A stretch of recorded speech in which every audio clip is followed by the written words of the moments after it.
You're on Democracy Now! I'm Amy Goodman with Nermeen Sheikh. We end the show in Texas, where a shocking new investigation has revealed how state troopers are essentially acting as deportation officers. After poring through public records of traffic stops by the Texas Highway Patrol, the ACLU of Texas has uncovered what amounts to a deportation machine operated by the state's Department of Public Safety, or DPS. State troopers stop drivers for minor traffic infractions, and if they're unable to produce a driver's license, they're taken into custody and turned over to Border Patrol.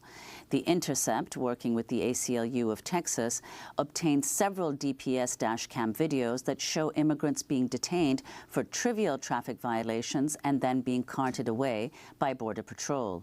This is a clip from a video produced by the Intercept of dashcam video of a traffic stop and features Debbie Nathan, investigative reporter for the ACLU of Texas, our guest today. I'm on a traffic stop. Can you send a Border Patrol agent over here? Oh, they're gonna take it, sir. They're taking everyone. Who said that? Everybody's saying that. They're taking everyone. They're deporting them. When the dash cam started coming in, I realized, wow, What about what? this is really a record of a deportation machine, of state troopers fishing for people on the highways and then turning them into federal immigration officials.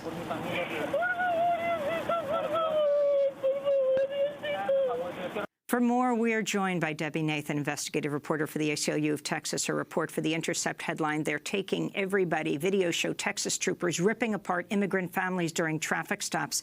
Debbie, welcome to Democracy Now! I'm glad you're in New York today to explain what is happening in Texas and what you found right where you live.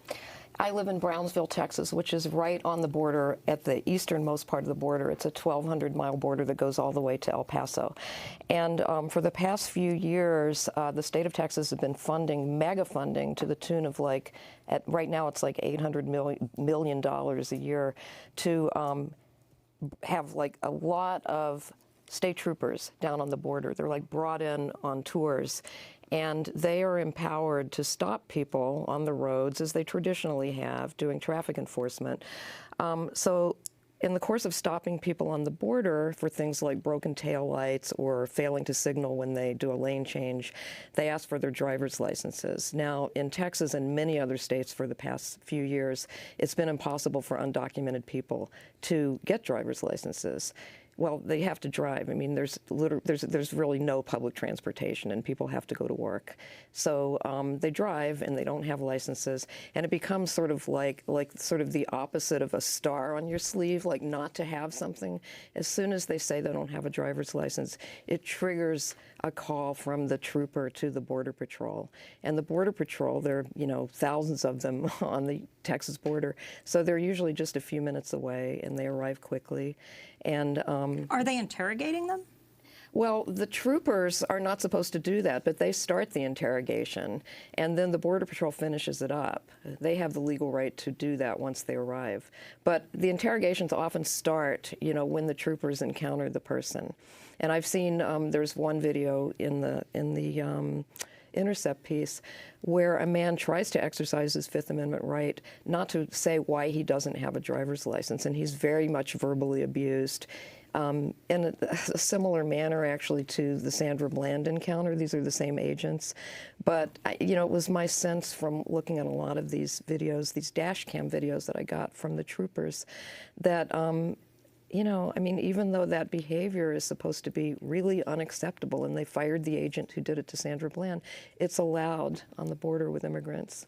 Well, presumably state troopers and police in general stopped people and asked for driver's licenses for minor traffic violations in the past.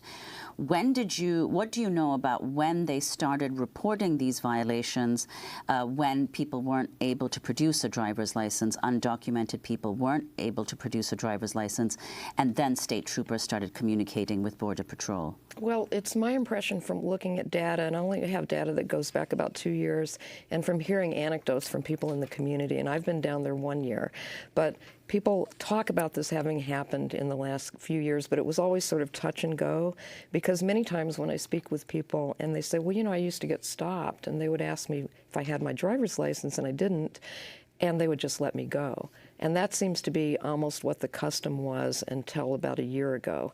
Now, a year ago, just a couple of days before the presidential election, DPS put out a memo to all of its staff saying, you have an obligation to call the Border Patrol when you suspect that someone is undocumented. You have an obligation.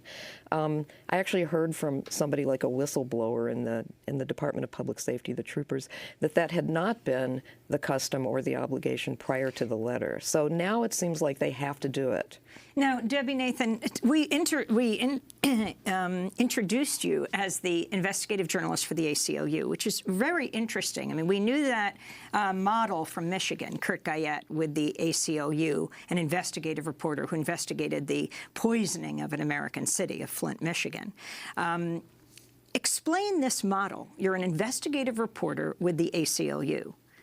So I'm an investigative reporter. I have many years of investigative reporting in a more traditional context with independent media. And what Kurt and I have both done is worked with community organizations to really develop our tips, to develop information that we can go out and document. I mean, and then to publish that in independent sources. So I'm not part of communications. I'm not a researcher or investigator, neither is he. We are investigative journalists. Well, one of the people whose case you investigated was Ruth Ramirez. She was subjected to a traffic stop because of the tint in the windows of her truck, which were apparently too dark. She was turned over to Border Patrol, and you found her in Juarez, Mexico. This clip is from an interview you had with her as you showed her the dash cam video of her traffic stop. I would simply describe it as the worst moment of my life. To be handcuffed? To be handcuffed, to be embarrassed, to be humiliated for no apparent reason. But you were stone-faced. Yes, because he had already had enough triumph to have turned me into immigration. I wasn't going to hand him the triumph of seeing me shed tears. Yeah, this is starting to get old, man. Maybe I should have joined the Border Patrol. It's very clear that to him, we undocumented people are like a trophy. He was making fun of destroying a family. So that's Ruth Ramirez speaking in one of the videos that you produced. Could you say very quickly, Debbie Nathan, what happened? She ended up in a deportation center not far from the reporter who you just interviewed, and she ultimately went back to Mexico, and she has 3 U.S. citizen, U.S.-born children who accompanied her, and a DACA-aged child who was just applying for DACA. They're all back in Mexico now.